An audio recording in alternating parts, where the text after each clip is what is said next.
Oh.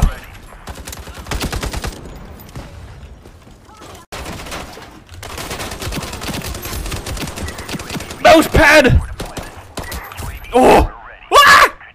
No! I was so far. Aiming tips? Delayed drone up in the air. I always say, like, well, I mean, finding your sensitivity, of course, but to pick an object and turn like 45 from it, if you're having a hard time finding your sensitivity, and then see if you're overshooting or undershooting when you try to flick to it. Like this distance here to here, I'm comfortable with, like, you know, flicking really fast too. So like that, like I know how far to move my mouse to snap back over to these guys. So like let's say this barrel's a guy and you want to turn from here and you want to flick to it. Like more often than not, I'm comfortable with getting over there. Kind of a bit of both, I guess, wrist and arm. But if you find that, like, let's say you're aiming at this thing and you're like doing this, then you might want to like lower your sense if you're overshooting it, or if you're undershooting it, then raise up your sensitivity and try to be able to, like, you know, give or take a little bit of sensitivity adjusting to see if you can snap to a target consistently. And then sometimes it's not even always about whether or not you had, you know, the best initial aim, but as long as you can react fast enough to make up for your lot or your mistake, that still goes a long way. Like if I'm shooting here and a guy pops out over here, right, and I'm doing this, I know how far roughly to hit,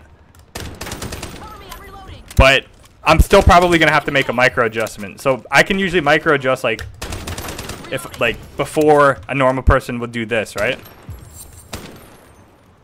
So I think it's beneficial to actually just move your hand really fast too, and then make a micro adjustment if you need to, and eventually that true hand, like the really fast hand speed, will be enough to aim where you want, like that. Like I know how far to flick back to that window, for instance. And higher sense doesn't always mean faster, I would say.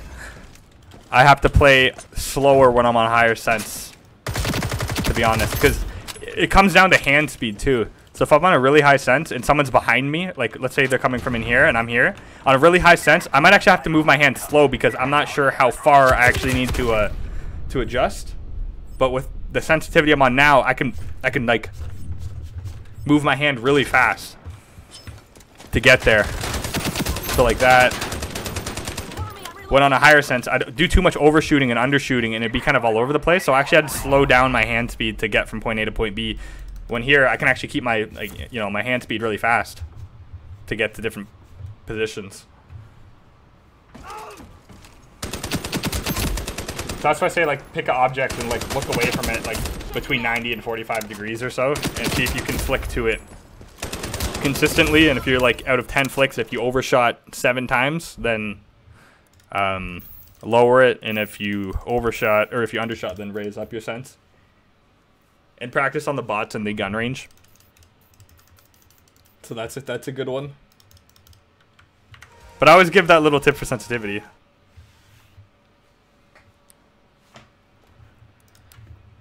But aiming in general is just repetition, really.